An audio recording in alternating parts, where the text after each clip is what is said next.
থানার পক্ষ থেকে আয়োজিত আজকের এই প্রতিবাদ সমাবেশে উপস্থিত ওলামায়ে কেরাম, দিন দরদি, ইসলাম প্রিয় তৌহিদি জনতা, আমরা আজকে 3 দিন যাবৎ লক্ষ্য করছি সেহরির সময় গাজা উপত্যকায় ফিলিস্তিনে ইসরায়েলি হানাদার বাহিনী নির্মমভাবে নারী, পুরুষ এবং শিশুদের উপরে নির্মমভাবে হামলা করার পর প্রায় 700 আমাদের মুসলমান ভাই বোন শহীদ হয়ে গিয়েছে।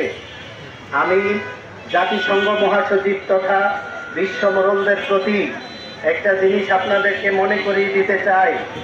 এই পৃথিবীতে আজ পর্যন্ত যতবার কোনো নির্যাতন হয়েছে সেটা মুসলমানদের উপরেই হয়েছে।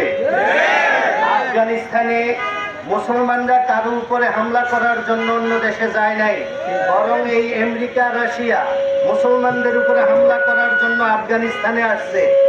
কাশ্মীরের লোকেরা কোনোদিন অন্য দেশে হামলা করার জন্য যায় নাই, বরং ভারতের সরকার এই মুসলমানদের একটা দেশ কাশ্মীর, এখানে নির্যাতন চালায়। এইভাবে ভারতে 100-র উপরে জঙ্গি সংগঠন আছে, সবগুলাও মুসলিমদের।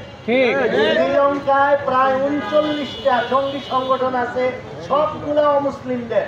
সারা বিশ্বের সব দেশে দেশে জঙ্গি সংগঠনের অভাব নাই, যেগুলা সবগুলা পরিচালনা করে অমুসলিমরা। মুসলমানরা যখন সহ্য করতে পারে না নির্যাতন, তখন যদি প্রতিবাদ করতে যায়, তখন তাদেরকে বলা হয় মুসলমানরা নাকি জঙ্গি। সারা বিশ্বে প্রায় 500 জঙ্গি সংগঠন আছে, 500 জঙ্গি সংগঠনের একটাও মুসলমানদের না। তারপরেও অমুসলিমরা জঙ্গি হয় না, মুসলমানরা নিজের আত্মরক্ষার জন্য প্রতিবাদ করতে গেলেই বলা হয় এরা নাকি জঙ্গি। আমেরিকার প্রেসিডেন্ট ডোনাল্ড ট্রাম্পকে বলতে চাই, আপনি অন্ধকার জগতে আছেন, মুসলমানদের আসল রূপ দেখেন না। যদি নিজের অবস্থানে চলে আসে, তাহলে উহুদ পাহাড়, যত বড় বড় পাহাড় আছে, মুসলমানদেরকে রাস্তা ছেড়ে দিতে বাধ্য হয়। মাত্র মুসলমানদের শক্তি, এটা আল্লাহ প্রদত্ত। আপনি মিসাইল কামান দিয়া মুসলমানদের শক্তিকে নির্ণয় করতে যাবেন না, ভুল করবেন।